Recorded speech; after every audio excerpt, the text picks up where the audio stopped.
জুলাই গণঅভ্যুত্থানে ক্ষমতাচ্যুত সাবেক প্রধানমন্ত্রী শেখ হাসিনাকে বাংলাদেশে ফেরত পাঠানোর বিষয়ে আগের অবস্থানে অটল থাকার কথা জানিয়েছে Bharat.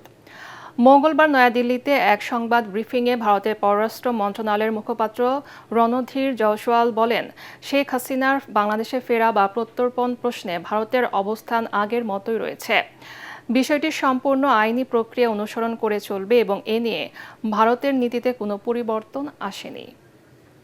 Your question regarding statements or interview that was given by